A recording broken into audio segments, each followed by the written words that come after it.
I'm actually going to teach you the system from this order of moves. d4, knight f6, knight f3, e6, and bishop f4.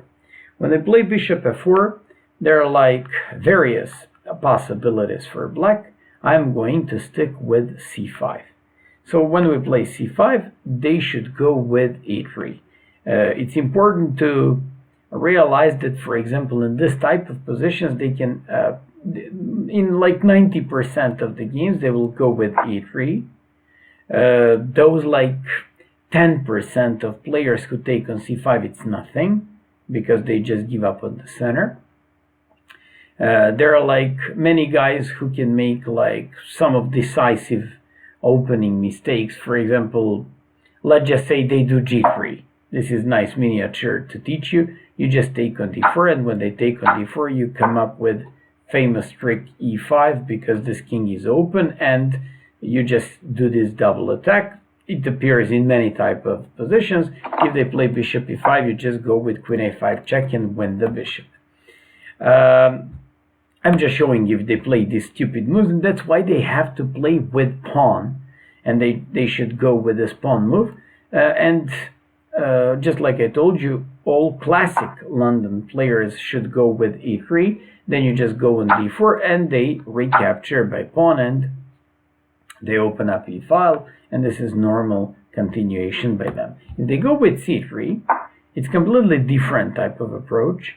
And if they go with c3, now you're not supposed to play the same approach. You definitely can take on d4 and play b6 and so on, but you also can play, for example, d5, knight c6, bishop d6, and so.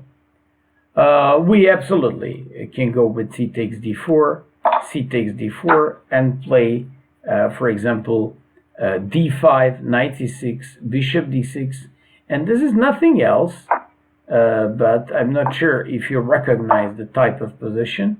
This is very simple, of course, not this one, because of actually knight b5, bishop b4, knight d2, and then you just go short castle and they have nothing. But actually, in this type of games, you just go with a6 and bishop d6, and you equalize. This is like normal exchanged Slav. Although, if you don't want to go with this, you can go with b6, and when they go with like e3, you play bishop b7. They go knight bd2 or knight c3, depends on circumstances. Over the board, you play bishop e7 castles, and then you decide either d5 knight c6 or d6 knight bd7, and you just go with flexible approaches. But that's not gonna happen in your games. Like all these London players will play e3.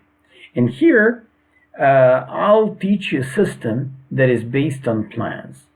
So unlike previous lectures that I guess you like much more than, or you're going to like much more than this one, because they're very concrete and based on concrete opening knowledge. This one is not gonna be like that, but maybe you like previous lectures and openings much more, because I gave you like very concrete moves and very concrete analysis.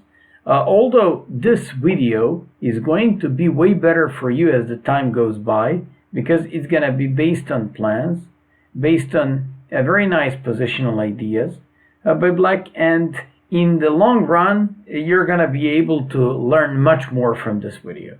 So I chose like 6 games, I believe, for that we have to check, and all these games have something very important for the following system for black. So when they play e3, I'm going to teach you, and I actually chose the following variation thanks to Magnus Carlsen. He's the one who immediately takes on d4 and plays b6. And from this point onwards, I'm going to show you how your plan should look like, and you always have to go with that plan. So you always have to play this flexible approach for black. And I'm going to teach you like the basic concepts by black in the following type of positions.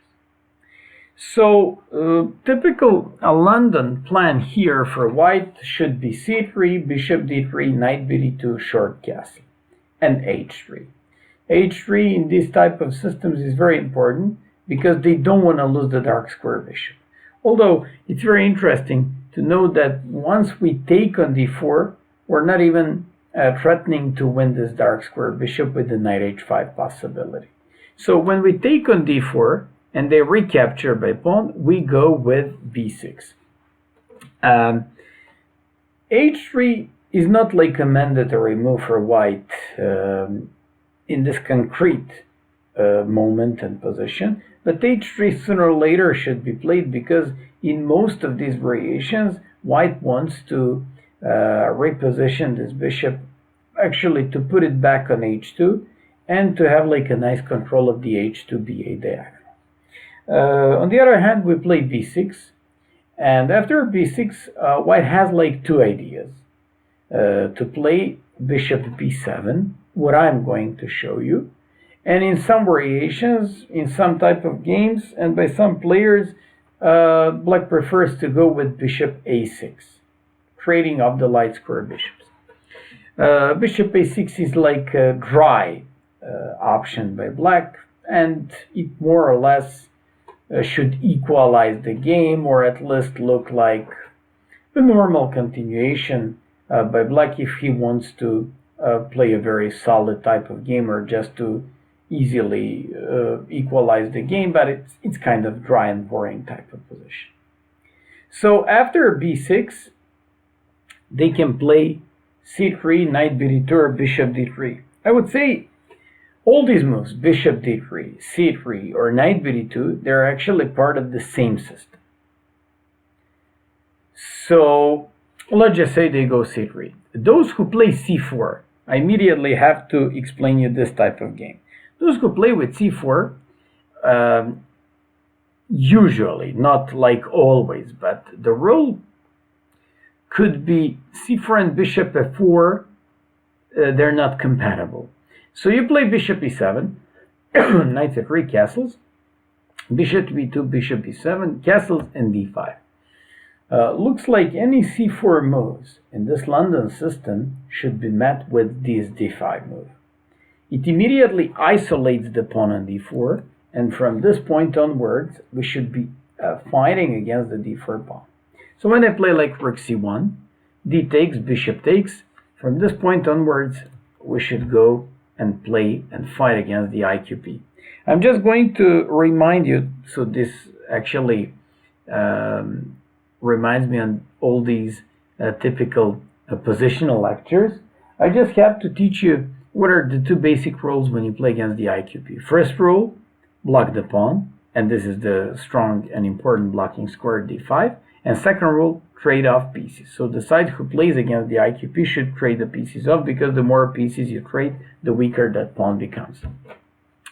So you play knight c6. Why do we play knight c6? Because I want to play knight b4 and to stick my knight on d5, so to block the isolated pawn on d4. That's why they play a3. So if you ever wondered why do we play knight c6 in this position, to play knight b4. If you ever wondered why do they play this weird a3, stop knight b4. So you play bishop d6. It's a nice move because you want to trade the pieces. This guy played bishop g5, and Peter Lacko played h6. Clever. I guess when this guy tried to play like bishop f6, queen f6, played knight e4, Peter Lacko played queen f4. He threatened this knight. And after knight e6, queen d6, d5, he already equalized the game without any problems. I can even say that black is a little bit better here. But you know what? If you ask me, Maya, do we have anything better than this? Can we sack anything? No, we can't. They chose to play London. They're white, and they chose to play hyper solid against you. So if they play like this, you gotta satisfy yourself with this type of position. Black is a little bit better, but it's far from anything that's specific. Peter Lacko was a little bit better here, but he couldn't do anything better than this, and they actually play like all these moves and eventually drew the game. That's why c4 and bishop f4 are not compatible, because simply when they play c4, dark square bishop should not stand on f4. That bishop does nothing on this diagonal. And that's why all these London players, they play c3, knight bd2, and bishop d3 plan. So let's get started with this plan. The very first game I'll show you is a game by Grandmaster Spiridon Kapnis from Greece, who played against some weaker guy, 1800. And I'm not showing you this game because of high quality of especially white opponent, because black is GM and he played this game very nicely. I'm showing you actually because of the plan he managed to fulfill in this game. White played bishop d3, he played bishop b7, and white played normal knight bd2. Bishop always goes on e7. h3, pawn always goes on d6. It kind of looks like a hedgehog type of game. Queen e2, knight bd7. If you remember, hedgehog type of position always have all these pieces like this, these four minor pieces, and these three pawns on e6, d6, b6. And all you do here is you just play castle and you play a6. So white was supposed to play castle. Usually this early knight e4 moves are nothing. Watch out, they threaten to take on d6. To exchange immediately everything is not good, so queen c7. Defense pawn on d6, and preparing for one crucial idea. c3, castles, castles. Everything looks normal. In these type of positions, you can go with a6, but usually a6 happens after a4 by white. Because after a4 by white, they threaten a5. And in order to face any a5 with b5, you need a6. So your rook usually goes on e8. I remember playing against like a big number of opponents in the past. I always go with this rook e8. It doesn't mean it's the only way of playing here. You can also play knight takes e4, bishop takes e4, knight f6, and when they trade these bishops, you go with this queen ideally on b7. Why do I say ideally? Because you control e4, you control d5, and this queen actually supports b5 by black, which is called minority attack. This is so-called Carlsbad pawn structure, and Carlsbad pawn structure should always be broken with b5 and b4, which is minority attack. That's one plan. Another plan is rook e8, more flexible approach, to see what is this guy gonna do. Bishop h2 and bishop f8. This plan is based on some e5 in the center by black. Or you can always go with knight e4, bishop e4, knight f6. After rook f2, e1, a6, flexible. For example, if I was black, I would probably play a4. This guy played rook a1. His rating is 1800. I'll have to be honest with you and to say that he hasn't made so far a single inaccuracy. He's just playing normal moves, but actually it's not enough because black goes with b5. Black goes with b5, and just like I told you, he's taking some control of the light squares, and look at this. Black has a nice control of the squares. After a3, he goes with queen c6. This is usually a very nice battery with these pieces, and you just make some interesting threats. After like knight f2 d2, he's overprotecting e4, goes with rook a d8. Knight takes f6 check, knight takes f6. And this guy, with white pieces, because he was like low-rated player, he believed that if he exchanges everything, he's going to equalize easier.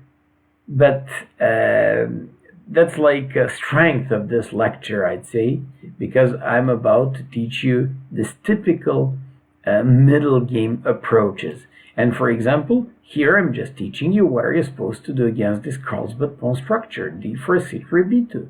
So took, exchanged everything, and just when you think everything is just like so normal and almost equal, this d5 move happened. I know it looks a little bit weird, like, what is this guy doing? He's just opening up this bishop on h2, but don't worry, that's not like the end of the world. Rook e2, and Kapnisis played rook c8. He's now ready to do minority attack with a5 and b4. When the guy played bishop f4, he did a5, rook c1 did rook c4, and he stuck his rook on c4. He's going to double up these rooks and go with b4. Rook ec2, rook c8, bishop d2, and now, by the way, bishop d2 to stop b4, and now bishop d2 maybe at first glance like defends this b4 idea and so, and now Kapnisis improved his bishop. This bishop became active, this one became passive. These two rooks are just defensively standing there. Rook on c4 and rook c8 are stronger on the c file, and we're the ones who always have the threat of b5. King f1, f6, king f7, he improved his position to the maximum. King comes into the center of the board, played e4, and played eventually f5, threatening f4, and after g3, brought this rook back to c6 because he didn't want to face b4 with b3. After bishop f4, doesn't want to defend, threatens g5, bishop e5, plays that move g5, and after f4, he captured and played b4.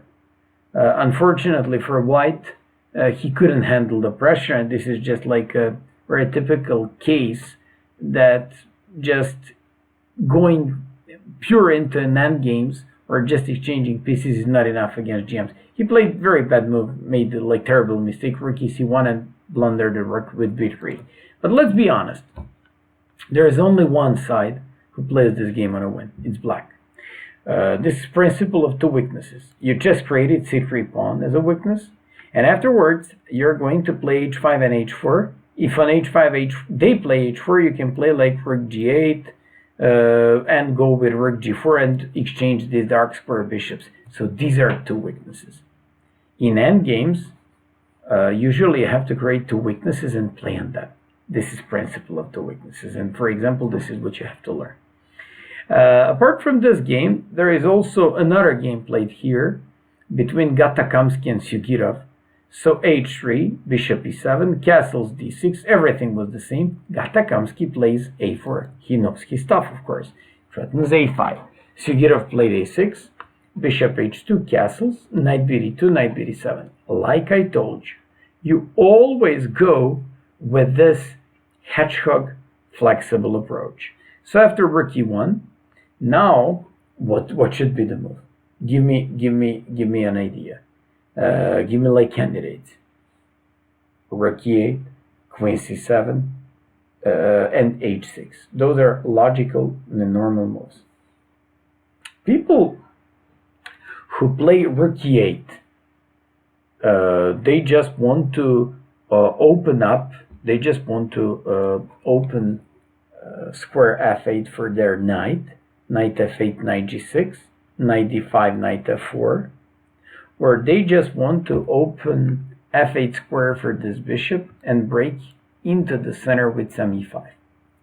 But remember, if rook e8 is kind of flexible, if it opens f8 square for the knight or bishop, nobody can understand h6 move that easily. h6 move is there and it's aimed against knight g5 by the way, because sometimes there is a very nice and interesting way of attacking onto black's position with the knight g5. So Sugirov played in Russia 2017 h6. He prevents knight g5 by white, and after like a5 plays b5. Gatakamsky likes this approach with a5 and c4. It's very risky because yes, it definitely maybe takes control of the b6 square, since the knight on d7 is pretty much tied up for the pawn for the square b6. But at the same time, it creates like isolated pawn. It creates like potential weakness on d6, potential weakness on b6. Although this dangerous d4 pawn is like a big weakness in white's game. Although it's not the only thing. We also have a great bishop and we have a great outpost d5 for our minor pieces. At the moment, we have to defend d6, so queen b8, rook a3, and bishop d5. Knight after d2, and here Sugirov had a very easy move to carry on with like initiative, sacking the pawn on d6 to win the central pawn d4. They already committed themselves with like a5, which looks kind of weakening in white's position. Here, black certainly shouldn't have any problems. In the game was rook c8, rook b3, queen c7, and Sugirov managed to win this game against Kamsky, but position was roughly equal, I'd say. Then I'll show the game between Grandmaster Wang Dendol and Kryakvin from Russia. Knight bd2, bishop e7, h3 castles. Now all these moves are just normal. a4. For example, unlike previous guys who played a6, this guy went with an early a4 and wants to go with an early a5. And he hasn't wasted time for anything. And this guy played bishop a6. I'm just showing you, for example, that you can even trade the light square bishops off like this. This guy played bishop e5, d6, and he brought the bishop back there. a5 doesn't work because of a6 and b5. So rook e1, a6, bishop d3. We have very similar type of position once again, c3. And once again, I can ask you, give me suggestions. If you, and of course, take like 5 seconds. If you give me like candidates such as queen c7, rook e8, h6, I would say everything is normal. If you say rook c8 never belongs there because they will play queen e2 and then your pawn on a6 is weak. You're never supposed to play a5 because you create weaknesses on the light squares. So rook has to stay on a8 to defend altogether with the bishop on b7, pawn on a6. This is ideal position, but moves like rook e8, queen c7, and h6 are part of your plan. Kryakvin played rook e8, normal, bishop h2. Give me once again candidates. If you came up with h6 to stop knight g5, if you came up with bishop f8 or knight f8, those are good plans. But bishop f8 and knight f8 are completely different plans. Bishop f8 is with the idea of going with some queen c7 and e5, and knight f8 is with the idea of going with the knight on g6, another knight from f6 goes on d5, and then you jump on f4. Those are completely different plans. I like this flexible knight f8. After knight c4, very important is always to face knight c4 with knight d5. Simply with knight c4, they threaten a5, b5, knight b6. And then when you move rook c4, and they would have like fantastic initiative. That's why we play knight e5. Because now if they play a5, we go b5, and they wouldn't be able to play knight b6. So after knight e5, knight after d2, b5, it's nice move. A takes, rook e8, bishop a8, knight a3, and b4. Do you know how do we call this? Minority attack. Your isolated pawn on b5, you exchange for a pretty good and connected pawn structure. Look at this. At the moment, this looks terrible, and this looks very strong. But just when you play b4, and they play knight b5, b takes, all of a sudden, you created potentially weak pawn. So after bishop d6, Kryakvin managed to win this game against Wang Dendol, but I'm just telling you, look the way he played this type of position. Black looks absolutely fine with a good counter chances. He eventually managed to win the game, but I would say position is once again around equal. And finally, we have like a few more games to check. After like bishop f4, c5, e3, c takes, b6, c3, bishop e7, knight bd2, bishop e7, h3 castles, bishop d3, d6 castles, knight bd7. Let's take a look at these moves. They have rook e1, queen e2 as a part of one plan. So what happens in the following games? Look at these games. Queen e2, rook e8, rook e1. And now, of course, bishop f8. That's just one plan. You can also bring your knight back to f8, go knight g6 and play knight d5. That's another plan. I'm showing you a plan played by Grandmaster Cebulov from Croatia, played many years ago. He played bishop f8. I also have to say that in Reykjavik on Iceland back to 2008, I played in the first round against some French player rated around 2200, this plan. And I completely killed him thanks to the following plan. I played bishop f8, and as soon as I see that the queen stands on e2, I somehow get like a big wish to break with e5 into the center. Bishop h2, precautiously removing this bishop from, I don't know, removing from some e5 ideas. a6. Flexible wants to put nothing. He just wants to play flexible, not because he wants to do any b5 or whatever. He just wants to play queen c7 and bunch of waiting nice solid moves. Or maybe you know what is planned. You can play only queen c7. Some guys like to play queen c8 and to play bishop c6 and queen b7, because if you play queen c7 and bishop c6, a6 is gonna hang. But if you play queen c8, then the queen on c8 is gonna keep an eye on the a6 pawn. You play bishop e7 and then you bishop c6 and you play queen b7. After a4, queen c8. You see? So queen comes on c8 to defend pawn on a6 to be able to play bishop c6 and queen b7. After knight c4, aha! Now show like, why did you play queen c8? You can't play bishop c6 anymore because d6 pawn is hanging. So you have to play queen c7, knight e3.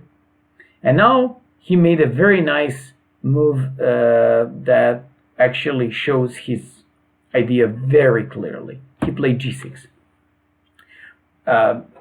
One might think, okay, he wants to play bishop h6, knight h5, knight f4, bishop f4. Another guy can think, okay, he maybe wants to play sooner or later bishop g7. And certainly that's the flexible move, and those are ideas. But you actually want to break into the center with e5, in which case they won't have any knight f5. So after knight c2, once again he brings this queen back to c8 to play desperately this very nice battery with bishop c6 and queen b7. Once again the guy does knight e3 and says, man, I want to do this. Black plays bishop c6. He plays knight c4, he plays queen c7. It's a little bit better situation for black now, because if he moves the knight, queen b7 is possible. If he doesn't, then b5 is good. And you know this already. We just go with at some point b4. Not immediately. We also move the queen from this diagonal, so we can play some either e5, or if we trade the light square bishops off, even d5. So after knight f3, rook a1, rook a1. All systems are ready to go, e5. And now, after d takes, e4 was threat to do this fork. Bishop c2, queen b7. Finally, he managed to do this battery. Knight c5, bringing the knight into the game, exchanging these knights, and now bringing another knight onto better square, knight f4, improving position of the bishop. Knight f6, going with queen e7. This guy played knight g4. He brought his queen on the best place, played h5, and after this played queen f5. Okay, he blundered badly in this game because queen was trapped. But let's be honest. His position already looked very nice in this game because this queen was in the middle of nowhere, and bishop e7 is always a threat, and he actually realized that here he probably had to bring this queen somewhere else. But let's be honest, after like h4 and queen g5, or immediately queen g5 followed by h4, black would be slightly better for sure. And finally, let's take a look at one more game before we take a look at the probably, in my opinion, most important game for this system, played in Blitz by Magnus Carlsen against Kamsky. But before we take a look at that game, let me show you rook e1, queen c7, a4, threat is a5, so you have to play e6, bishop h2, rook e8.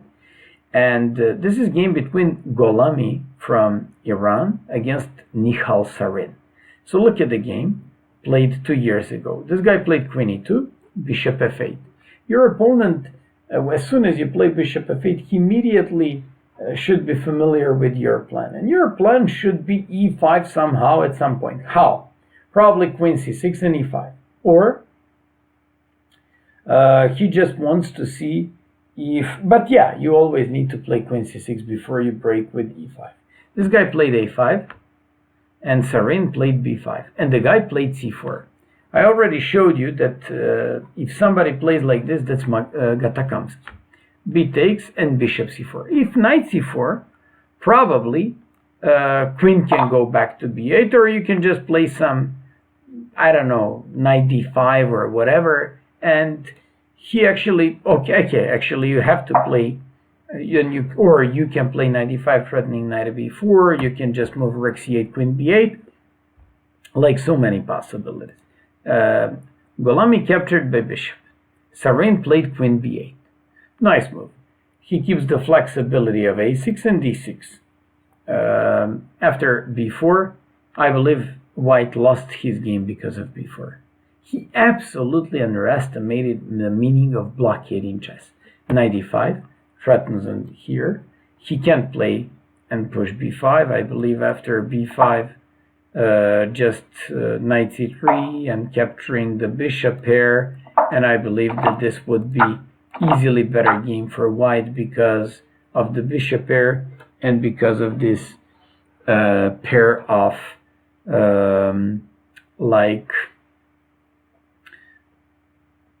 this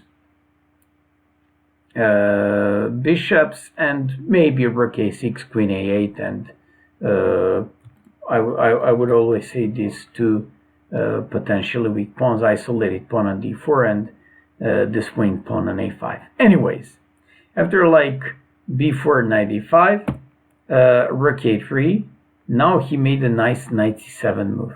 What's the point of knight c7? Fantastic blockade over the light squares and over controlling the a6 square. So after like bishop d3, knight f6, very nice move. He keeps controlling the light squares. And look how Sarin played for a kid who's like, this game was like 2 years ago. I believe he was barely like 12. Bishop d5, rook a7, h6, bishop takes f3, installs one knight, wins one pawn, then plays queen d8, goes after the a5 pawn. Actually, he went with this queen, threatening the rook on c1, bringing the knight back, exchanging everything, and coming up with some tactics and winning the game. Fantastic game, typical proof of how important in chess is to have like good control of the blockade and the light squares, and this is why I like this game so much. And finally, let me just show you what happened in the game of Magnus Carlsen. Bishop b7, knight bd2, h3, d6, knight bd7, rook e1, queen c7, and e8 a6, bishop h2, nice place for the bishop, rook e8, and Gatakamsky played queen b3. Those who do this move, queen b3 against you, they just want to go with some a5 and c4. So Carlsen played bishop f8, probably preparing at some point for some e5, and Kamsky played rook e2. He's also preparing for e5. Magnus played bishop c6. This is a little bit better version of having the queen on e2, because this bishop c6 and queen b7 doesn't work with the queen on b3 and rook on e2, because a6 is not hanging now. So when they play c4, queen b7. You also have to notice one more thing. They desperately want to break with e5, because you had lots of troubles. You also, when you see c4, want to break with d5. Why? Because that would isolate a pawn on d4. So when Kamsky played rook a to d1, and he's been preparing himself for some d5 at some point, Carlsen did d5. He maybe opened up this bishop on h2, but at the same time he created like isolated pawn on d4. After like c takes, bishop c4. I'd say that everything what Kamsky did in this game, this was blitz game, so we just have to notice, and we just have to admit that this wasn't like the best game by white for sure. I believe that he did like a bunch of wrong positional things, even though I think that Kamsky is one of the best positional players in the world. So rook ac8. Why did he do it? Because he allowed the blockade against the IQP, and that's on the d5 square. And another thing, he kept exchanging the pieces, which was bad. So queen d5, knight e5, knight e4, rook c6. Knight e5, Kamsky now fixed the pawns, but now he had another kind of thing. He had a fantastic outpost on d5 and knight that is going to stay there for entire game. Terrible bishop on h2, and he had c file in control. After like bishop g3, bishop e4, exchange these rooks, and when he opened up his king or secure himself of not getting mated onto the back rank, having this rook on the first rank, weak king, possibility to go after these pawns with rook a1 or rook b1, and this very active bishop on the b4 end, fantastic knight on d5, we just have to say that the rest was just a matter of technique. And Carlsen managed to win.